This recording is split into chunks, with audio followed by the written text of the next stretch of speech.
My best guy friend told me he was in love with me 2 days before my wedding.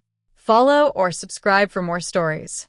He did it in a long text at 6 in the morning, after more than 10 years of friendship, and he asked me to call off the wedding and run away with him. I had less than 48 hours before I was supposed to marry the man I loved, and suddenly I had to decide whether my best friend could even be in the room. I had been with my fiancé for 3 years, and we had been engaged for a little over a year. My best friend and I had known each other since freshman year of college. By then, we were all in our early 30s, so this was not some teenage misunderstanding that happened before anybody knew better. That morning, I woke up and saw a huge message from him. At first, I thought maybe something serious had happened. Then I started reading, and my stomach dropped. He said he had been in love with me for years. He said he always hoped I would break up with my fiancé and finally notice him. Then he asked me to cancel the wedding and leave with him, because he needed to tell me before it was too late. I just sat there feeling gross, sad, and completely cornered. I loved him as a friend. That was it. I had no romantic feelings for him at all, and I never had. I typed a reply, deleted it, typed another one, and deleted that too. I did that over and over because every version felt either too harsh or too gentle. I did not want to kick him while he was already embarrassed, but I also needed him to understand that the wedding was still happening. The worst part was that I had not even told my fiancé yet. I knew I needed to, but I hated that this was being dropped on him right before our wedding. My best friend had become his friend too, and now one text had turned everything tense and humiliating. I was angry, too.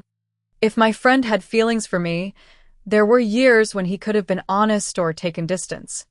Instead, he waited until 2 days before I got married, as if I would throw away my relationship, my wedding, and my future because of a text message. At that point, I already knew I did not want him at the wedding. I could not trust that he would not try to make some last-minute scene, and I did not want to spend my wedding day watching the door or worrying about what he might do. But knowing that did not make it easy. We had been friends for over a decade. The thought of losing him hurt.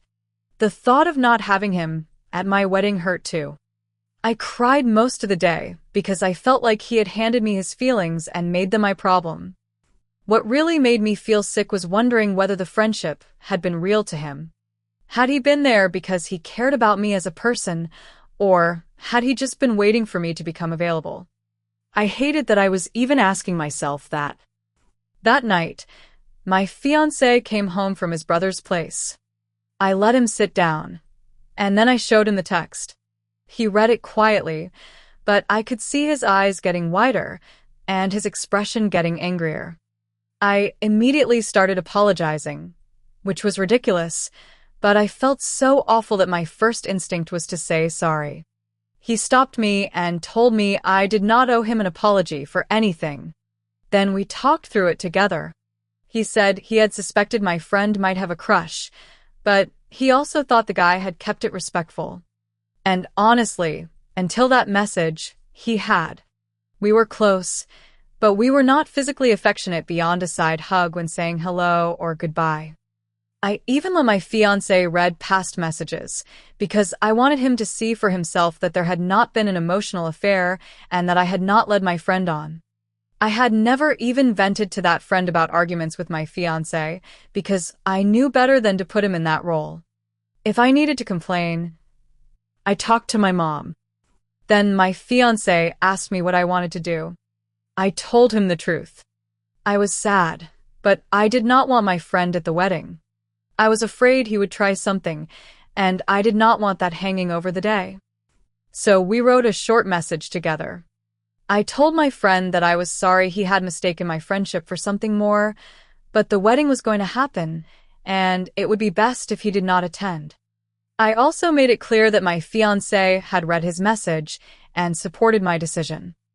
We worded it that way on purpose. I knew my friend well enough to worry that he might try to claim my fiancé forced me to uninvite him. I wanted there to be no room for that story. It was my choice. He read the message and left it unanswered for a while. The longer the silence went on, the more anxious I got. My fiancé asked if I wanted to block him right away, and part of me did.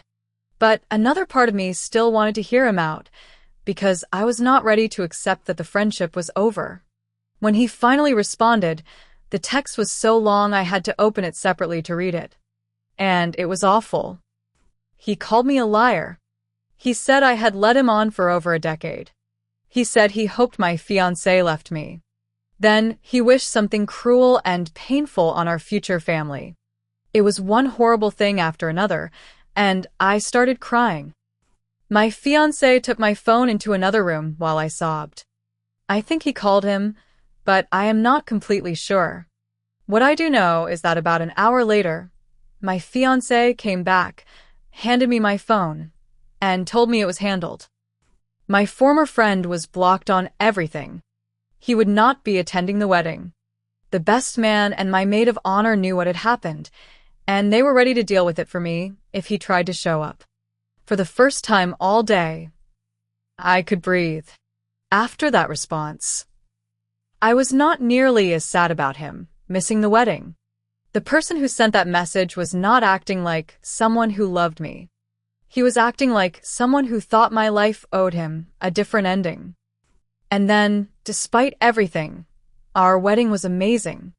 We were surrounded by people who loved us and wanted us happy. I got to marry my husband, and I love being able to call him that. If my former friend tried to show up, I never heard about it, because the people around us protected the day. After our honeymoon, I turned my phone back on and remembered the account where I had posted about all of this. I realized a lot of people had helped me put words to the mess I was feeling, and they had made me feel less guilty for setting a boundary. So that is the update. It was not some wild dramatic showdown at the altar. It was a painful friendship ending right before a joyful wedding, and in the end, I am happy I chose honesty, my marriage, and peace over protecting someone else's fantasy. What would you have done if your closest friend confessed right before your wedding? Follow for more stories.